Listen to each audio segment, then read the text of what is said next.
I've never had the highest testosterone levels, but there was a time in my life where my testosterone levels were really low. And these are the things that destroyed my T levels. And this is rooted in science, stuff that I've been able to look at retroactively. The first thing that I noticed completely tanked it was when I went on a lower fat diet.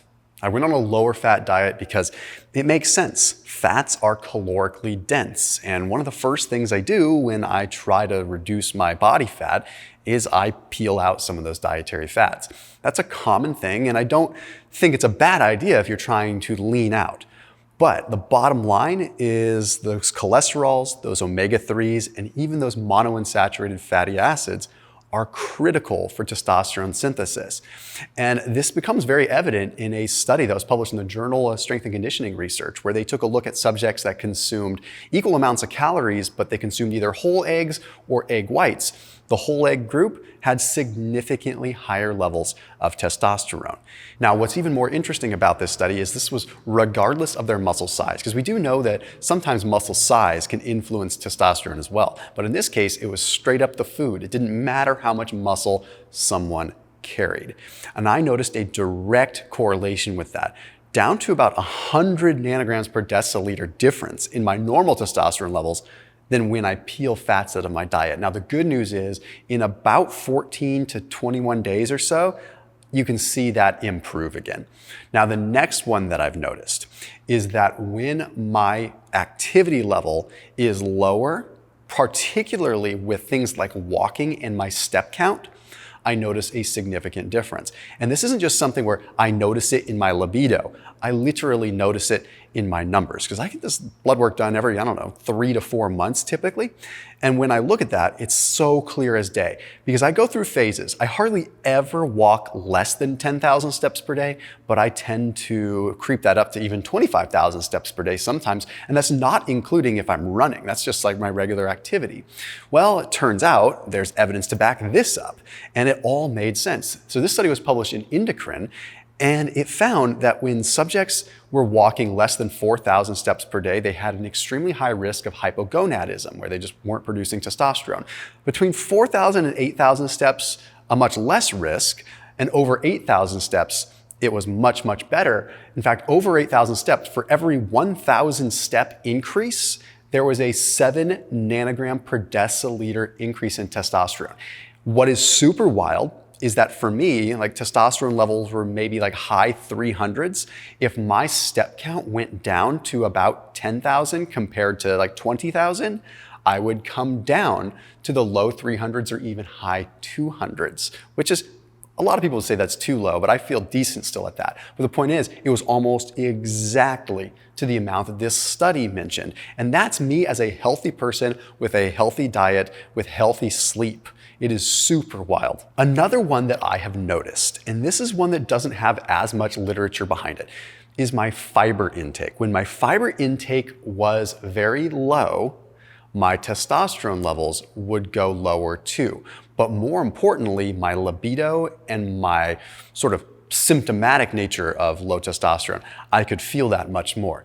Now, if you look mechanistically, it does make some sense. There is evidence that when you increase fiber intake and you have more short-chain fatty acids, that this could increase the overall signaling to help your body produce more testosterone. There's a lot of things that happen from the gut to the brain. That gut-brain axis is very, very important. Okay, that vagus nerve helps communicate from the gut to the brain. And if there's more signaling happening, then potentially the hypothalamus and the pituitary gland can produce more luteinizing hormone and follicle stimulating hormone. However, all the data is kind of mechanistic because microbiome stuff is super difficult to kind of break down.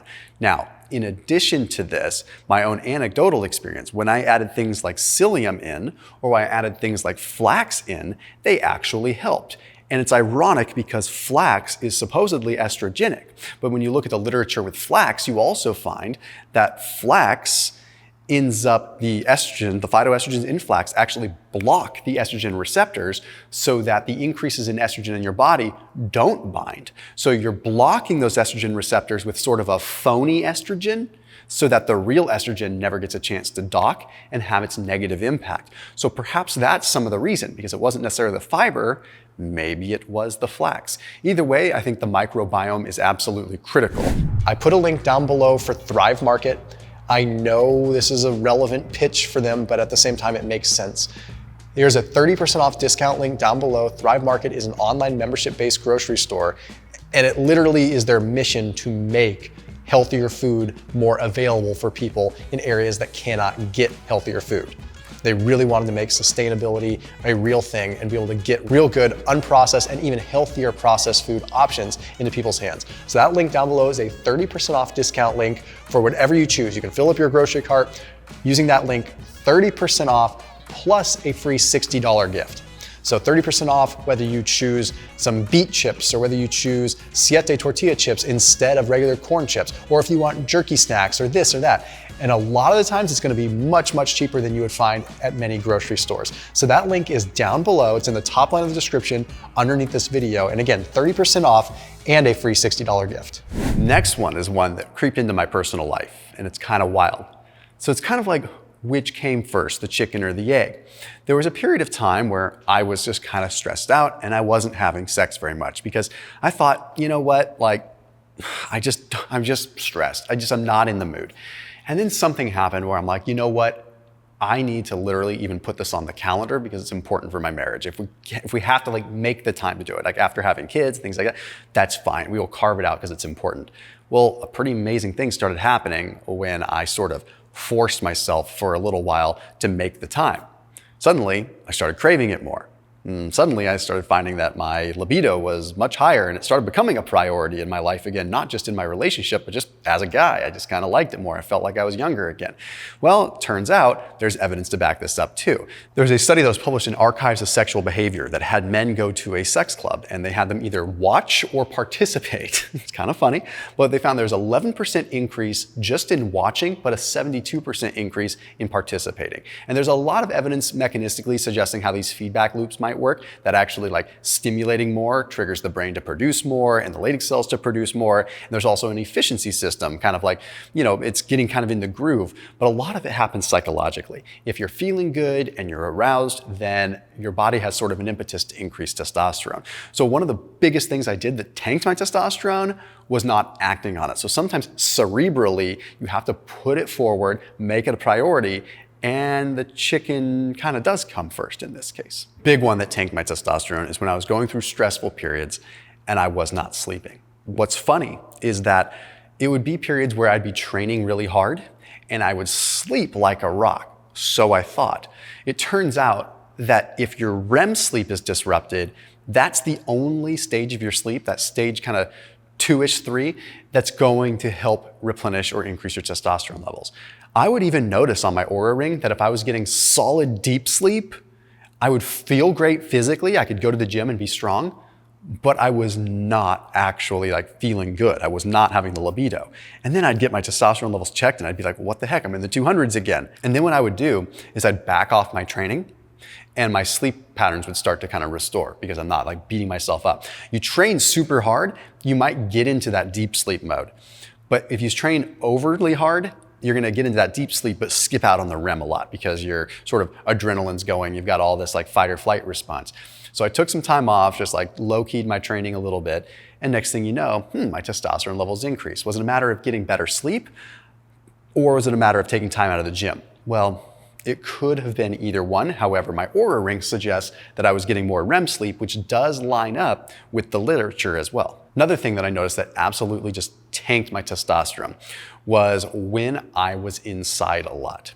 Now I noticed that my testosterone levels go down in the wintertime, but if I'm out in the sun and I am really enjoying myself out in the sun, then I feel like my testosterone levels increase. And once again, Andrew Huberman talks about this. There's that whole UVB to P53 gene that actually impacts our luteinizing hormone and follicle stimulating hormone. Basically, when the sunlight hits our skin, we have the UVB light that filters through and ultimately triggers this gene to activate. This gene then stimulates the hypothalamus and the pituitary to secrete the hormones that ultimately allow our Leydig cells in our testes to produce testosterone.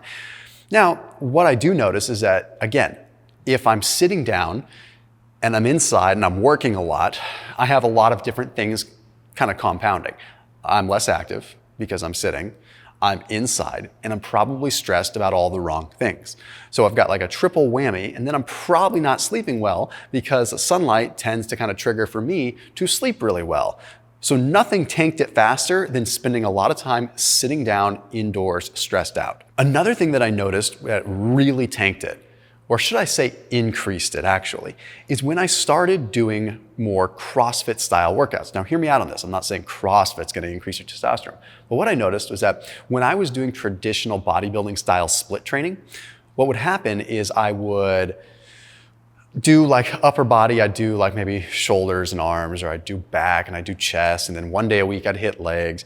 But with CrossFit, what was different was that even though the workouts were beating me up pretty good, I was squatting or deadlifting or lunging pretty much every day in a slightly lower volume. So I learned two things, and this was a market increase. Like it went from like 250-ish during this time frame to like 375, the highest I've seen it probably since I was like a teenager.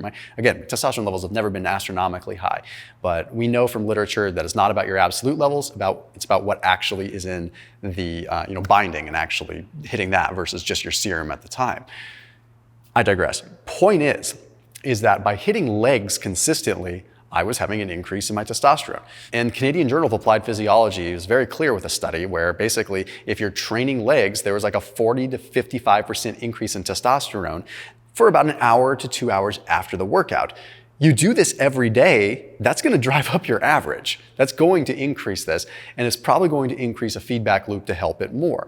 The other thing I noticed was that my workouts were 30 to 40 minutes, but more intense, and I was in and out fast. So my cortisol levels were probably lower. Even though my workouts were tough, they were shorter. So these shorter spikes of cortisol ended up making it so that my DHEA to cortisol ratio was better. Paul Saladino talks about that a lot. No matter what you think of him, that is a very valid point that he has on keeping cortisol low and DHEAS higher. So with this, my shorter workouts combined with hitting legs almost every day really made a big difference. So all of these things combined could be the reason why maybe levels are significantly lower. Is it gonna get you back into a healthy range? Not necessarily. Is it gonna get you into a super physiological range, as Derek from More Plates, More Dates would say? No, you might need some exogenous help for that. But at the end of the day, it's definitely not gonna hurt because these are good for a lot of different things. I'll see you tomorrow.